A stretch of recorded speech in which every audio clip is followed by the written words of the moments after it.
Assalamualaikum warahmatullahi ta'ala wabarakatuh. Salam sejahtera saudara-saudara sekalian.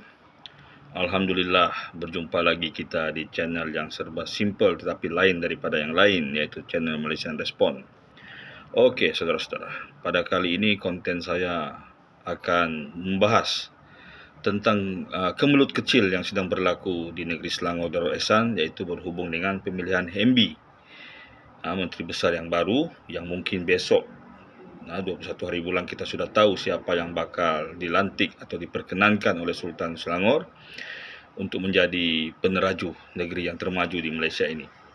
Tetapi saudara-saudara, menurut pendapat Malaysian Respond, ada sedikit kejanggalan yang berlaku dalam proses ini sehingga memungkinkan calon yang pada asalnya begitu kuat dijadikan poster boy semasa pilihan raya, iaitu penyandang jawatan berkenaan sendiri, Datuk Seri Amiruddin Syari, tiba-tiba ada nama lain, dan nama ini dikaitkan sangat dekat atau rapat dengan Perdana Menteri ke-10 kita, Datuk Seri Anwar Ibrahim, Presiden PKR yang merupakan parti teraju utama Pakatan Harapan dan BN yang berada di Selangor.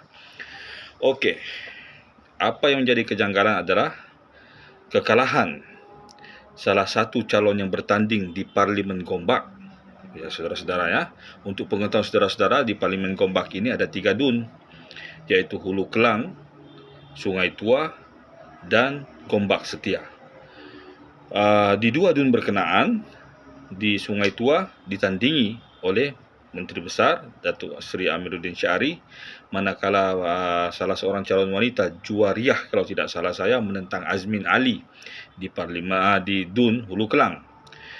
Manakala Dun Gombak Setia diserahkan kepada bukan calon-calon calon, iaitu Ketua Badan Perhubungan UMNO Selangor, iaitu Datuk Megat Zulkarnain Tan Sri Omardin. Okey, ingat saudara-saudara ya, seorang Ketua Badan Perhubungan UMNO Negeri bertanding di satu kawasan yang dianggap selamat, karena dalam Parlimen Gombak pada PRU yang ke-15 Pakatan Harapan menang. Jadi jika dicampur dengan undi Barisan Nasional yang calonnya adalah Ketua Badan Perhubungan Negeri, sudah tentulah kerusi berkenaan boleh dimenangi dengan mudah. Tetapi saudara-saudara, apa yang berlaku adalah sebaliknya. Apabila daripada 3 kerusi di Dun Gombak, 2 dimenangi oleh Perikatan Harapan, hanya Menteri Besar iaitu Datuk Seri Amiruddin Syari yang berjaya mengekalkan kerusi beliau di Sungai Tua. Jadi saudara-saudara, kekalahan di Hulu Kelang kepada poster boy pula daripada Perikatan Nasional iaitu Datuk Seri Azmin Ali mungkin kita boleh terima dengan mudah, kerana Azmin Ali adalah big whip bagi Perikatan Nasional. Tetapi saudara-saudara, apa yang janggal adalah kekalahan Datuk Megat Zulkarnain Omardin di kerusi Gombak Setia. 2 kejanggalan ini adalah hal yang berlaku semasa proses berkempen, dan yang kedua adalah yang berlaku semasa proses atau malam pengiraan undi. Okey, kita mulakan dengan yang pertama, iaitu apa yang berlaku semasa proses berkempen. Kita sedia maklum saudara-saudara, UMNO Negeri Sabah telah menerjunkan ke semua 26 ketua bahagian mereka untuk membantu calon-calon Barisan Nasional di kawasan-kawasan di 12 kerusi yang ditandingi oleh Barisan Nasional di Selangor. Okey, jadi kalau 26 bagi 12, ada di antara bahagian ini ataupun kerusi ini yang dibantu oleh 2 bahagian. Ada ya. Contohnya di kawasan Dusun Tua dalam Parlimen Hulu Langat yang dimenangi oleh Barisan Nasional, calon mereka iaitu Datuk Wira Johan Abdul Aziz. Di bahagian berkenaan dibantu oleh bahagian Putatan, bahagian Batu Sapi dan UMNO Labuan. Okey, kemudian di dalam parlimen yang sama, kawasan Dun Semenyi N24, tadi Dusun Tua N23 ya, dibantu oleh UMNO Beaufort, UMNO Kota Kinabalu dan 2 UMNO lah di sana.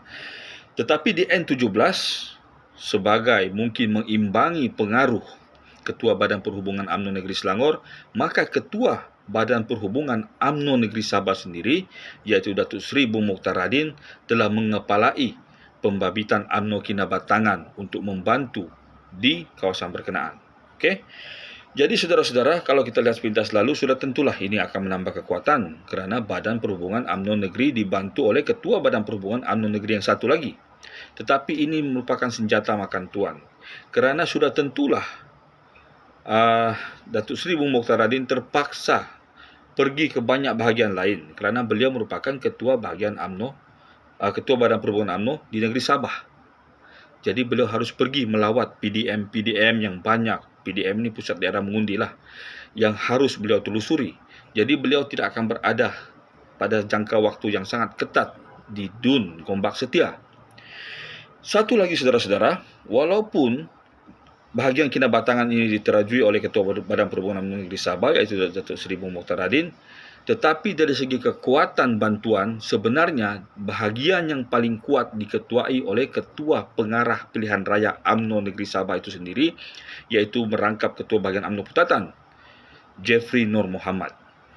Jeffrey Nur Mohamad ini mempunyai track record yang sangat bagus. Beliau mempunyai pasukan yang sangat ampuh untuk memenangi kawasan-kawasan yang mereka bantu. Contohnya, sewaktu PRU ke-15, di kawasan Parlimen Putatan itu sendiri yang disandang oleh naib Presiden Parti Keadilan Rakyat di peringkat nasional, iaitu Awang Husaini Datuk Syari, telah pun berjaya dikalahkan dengan strategi yang ampuh, cara bekerja yang ampuh daripada Jeffrey Nur Mohamad dan pasukan beliau. Begitu juga kemenangan di Dun Duyung di Melaka dan di Johor. Jadi nampak saudara-saudara, walaupun bahagian kinabatangan diterajui oleh Ketua Badan Perhubungan Negeri, tetapi tim yang terkuat di dalam UMNO Sabah yang membantu semasa pilihan raya itu adalah tim yang membantu di Dusun Tua. Dan buktinya, kawasan Dusun Tua berjaya dimenangi oleh calon Barisan Nasional. Jadi itulah yang janggal saudara-saudara. Sepatutnya pasukan yang terkuat yang diketuai oleh seorang pemimpin yang punya track record yang bagus untuk memenangi kawasan-kawasan yang sukar, sepatutnya bahagian Putatan berada di kawasan DUN Gombak Setia. Karena yang bertanding bukan calang-calang. Jadi apabila kita lihat, majoriti hanya 58 undi. Ini sangat kita sesalkan. Yang kedua saudara-saudara, apa yang berlaku semasa malam penjumlahan undi. Semua kawasan DUN di Selangor, walaupun belum ada keputusan penuh atau keputusan rasmi, tetapi sudah ada angka-angka yang masuk dari saluran-saluran dan PDM tertentu. Tetapi yang mengherankan kita, DUN N17 Gombak Setia tidak ada pergerakan jumlah undi. Hanya apabila jumlah keseluruhan telah dikemukakan, telah dimuktamadkan, barulah kita tahu bahawa Datuk Megat sudah pun kalah dengan hanya majoriti 58 undi. Jadi ini sesuatu yang janggal. Jadi apabila terdapat dua kejanggalan seperti ini, maka bermain di fikiran kita, apakah tujuan kejanggalan ini?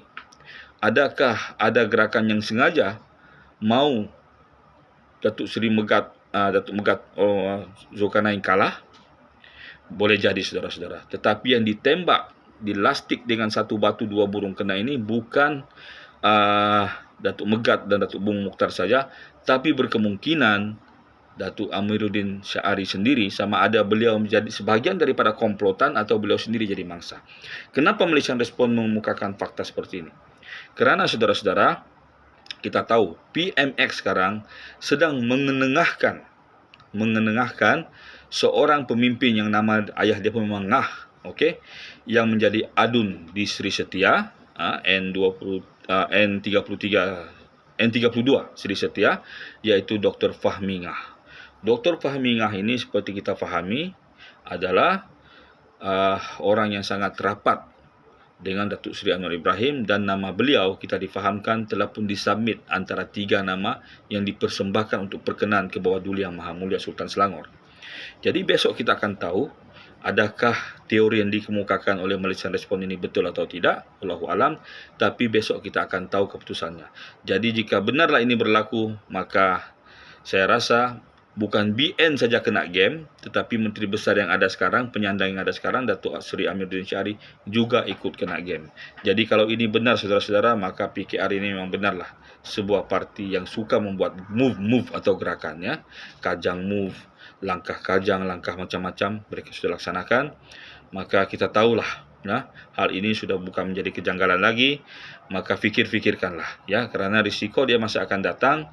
PKR akan bermain game lagi, iaitu untuk menambahkan kawasan-kawasan kursi-kursi neutral melalui persempadan semula. Wallahu alam bisawab. Assalamualaikum warahmatullahi taala wabarakatuh.